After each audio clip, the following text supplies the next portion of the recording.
जिले की हलचल। आकाशवाणी लखनऊ से प्रस्तुत है जिले की हलचल। आज सुनिए एटा और कौशाम्बी जिलों की हलचल। पहले सुनते हैं एटा जिले की हलचल। आलेख और स्वर है मिथिलेश कुमार का।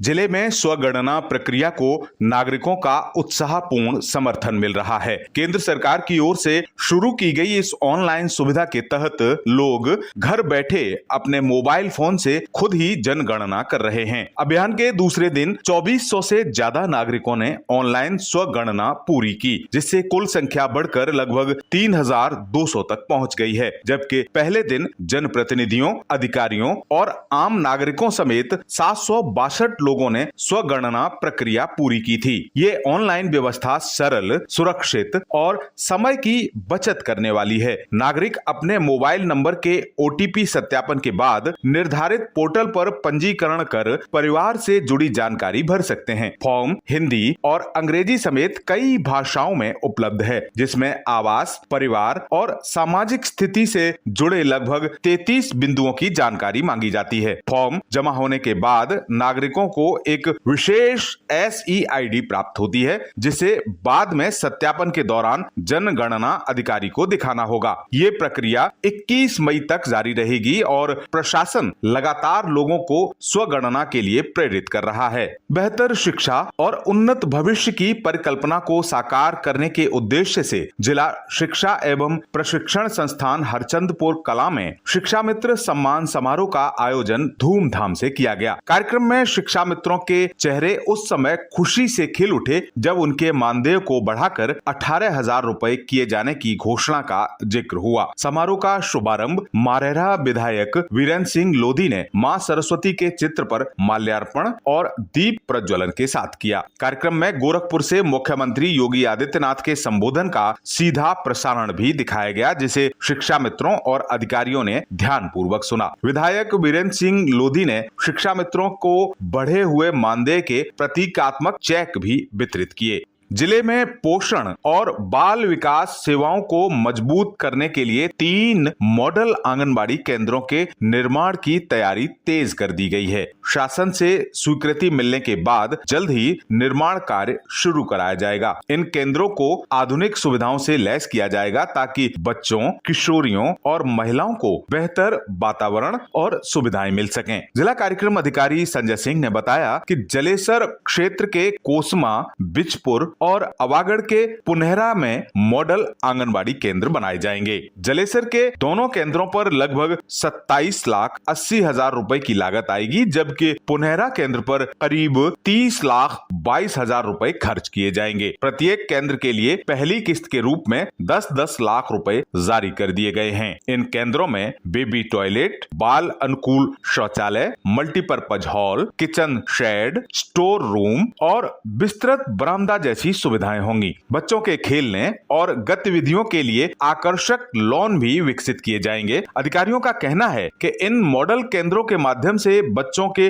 पोषण, प्री स्कूल शिक्षा, महिलाओं में जागरूकता और किशोरियों के स्वास्थ्य संबंधी कार्यक्रमों को और अधिक प्रभावी बनाया जाएगा। खरीफ सीजन से पहले किसानों को लाभ पहुंचाने के लिए कृषि विभाग ने तैयारियां शुरू कर दी हैं। विभाग इस बार किसानों को धान की उन्नत और उच्च गुणवत्ता वाली कई किस्मों के साथ उड़द का बीज भी 50% अनुदान पर उपलब्ध कराएगा। इसके लिए किसानों को ऑनलाइन बुकिंग और फार्मर रजिस्ट्री अनिवार्य रूप से पूरी करनी होगी। जिला कृषि अधिकारी डॉक्टर मनवीर सिंह ने बताया कि जिले के लिए 1,540 क्विंटल धान बीज वितरण का लक्ष्य निर्धारित किया गया है। इसके सापेक्ष अब तक 552 क्विंटल धान बीज प्राप्त हो चुका है और बाकी बीज जल्द ही पहुंच जाएगा। उन्होंने बताया कि उपलब्ध कराई जा रही धान की किस्में अधिक उत्पादन देने वाली, रोग प्रतिरोधी और बेहतर गुणवत्ता वाली हैं। विभाग ने किसानों से समय रहते पंजीकरण कराने की अपील की है, जिससे कि उन्हें योजना का लाभ आसानी से मिल सके। वीरांगना अवंतीबाई लोधी स्वशासी राज्य चिकित्सा महाविद्यालय की साइटोपैथोलॉजी लैब ने चिकित्सा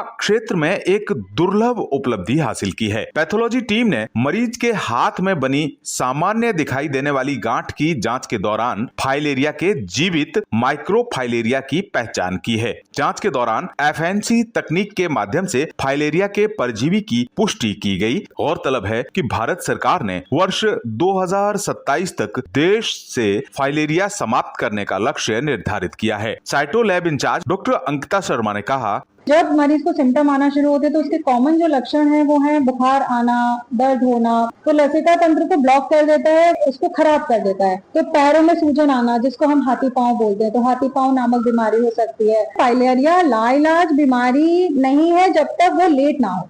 एटा जिले की हलचल के बाद आइए सुनते हैं कौशाम्बी जिले की हलचल। आलेख और स्वर है सोनेलाल का। कौशाम्बी जिले में राज्य मंत्री धर्मवीर प्रजापति ने जिला होमगार्ड कार्यालय का भूमि पूजन कर शिलान्यास किया। उन्होंने कहा कि 284 करोड़ की लागत यह भवन आधुनिक सुविधाओं से युक्त होगा। उन्होंने कहा सन 62 में होमगार्ड का विभाग का गठन हुआ। 62 के बाद 17 तक के और 17 से अब तक के कार्यकाल में जो ऐतिहासिक होमगार्ड विभाग के लिए हैं, मैं कह सकता हूँ ये कीर्तिमान है। वर्दी भत्ता हो चाहे दैनिक भत्ता हो, उसको माननीय मुख्यमंत्री दैनिक भत्ता एक किया, 42 दिन की ट्रेनिंग को 90 दिन की किया कि हमारा होमगार्ड का जवान दक्ष हो और शारीरिक क्षमता उसकी बढ़े। 17 से पहले कोई होमगार्ड का जवान किसी दुर्घटना का शिकार होकर था तो 3 लाख रुपए की बीमा राशि होती थी, लेकिन आज होमगार्ड का जवान ड्यूटी पे है, घर पे है, रास्ते में है, कहीं भी है, इस तरह की कोई दुर्घटना होती है तो 5 लाख रुपए की अनुग्रह राशि। साथ साथ हमने जो बैंकों से टाई अप किया है, इस तरह की कोई दुर्घटना होती है तो 35 लाख रुपए बैंक देगी। तो 40 लाख रुपए जब उस परिवार को मिलते हैं तो हम लोगों को कुछ संतुष्टि होती है कि उस परिवार के लिए हम कुछ कर पाए। कौशाम्बी जिले में जनगणना 2027 का कार्यक्रम प्रारंभ हो गया। जिला अधिकारी अमित पाल शर्मा ने बताया कि 7 मई से 21 मई तक स्वगणना हो रही है। इस अवधि में नागरिक स्वयं एवं अपने परिवार की जानकारी ऑनलाइन के माध्यम से जनगणना वेबसाइट SCS पर दर्ज कर सकते हैं। उन्होंने कहा कि जनगणना के आंकड़े विश्वसनीय होंगे, जिससे शासन की जन कल्याणकारी योजनाओं का बेहतर लाभ मिलेगा। राष्ट्रीय अभियान में अधिक से अधिक जनगणना ऐप का प्रयोग कर अपना नाम दर्ज कर सकते हैं। कौशाम्बी जिले में जिला न्यायालय पर राष्ट्रीय लोक अदालत का आयोजन किया गया। 30,000 से अधिक समनी वादों का निस्तारण किया गया।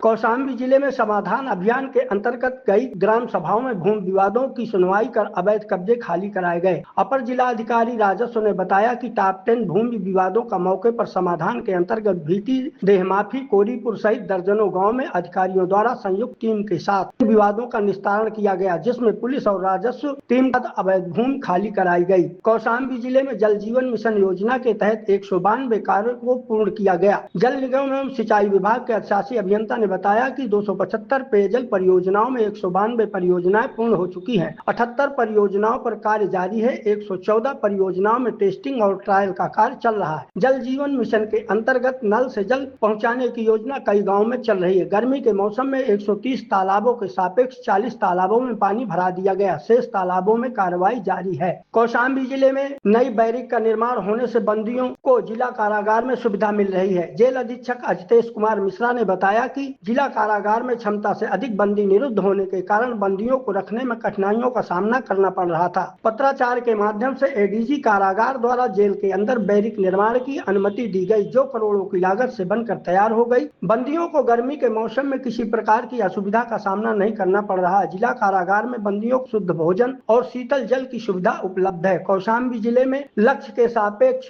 किसानों से गेहूं खरीद सरकारी संस्थानों द्वारा की गई। जिला विपणन अधिकारी सुधांशु शेखर चौबे ने बताया कि लक्ष्य के सापेक्ष 75% किसानों से गेहूं खरीद की गई। किसानों को समय से समर्थन मूल्य का भुगतान बैंक खातों में DBT के माध्यम से किया जा रहा है। जिले में लगभग 2 दर्जन से अधिक केंद्र संचालित है, जहां पर किसानों की सुविधा के लिए हर संभव प्रयास किया जा रहा है। कौशाम्बी जिले में कानून व्यवस्था को दुरुस्त करने के लिए निरीक्षकों का बड़े पैमाने पर स्थानांतरण किया गया। पुलिस अधीक्षक सत्यनारायण प्रजापति ने बताया कि जिले में 1 दर्जन से अधिक थानों और चौकियों पर काफी समय से तैनात पुलिस कर्मचारियों का बड़े पैमाने पर स्थानांतरण किया गया। अपराध और अपराधियों के खिलाफ अभियान चलाकर 1 दर्जन से अधिक जेल की सलाखों में भेजा गया। 2 दर्जन से अधिक पारिवारिक विवादों का सुलह समझौता के आधार पर पत्नी को राजी कराकर नया जीवन व्यतीत करने के लिए पहल की गई। गंभीर आपराधिक मामलों में पैरवी कर न्यायालय में 3 दर्जन से अधिक अपराधियों को सजा दिलाई गई।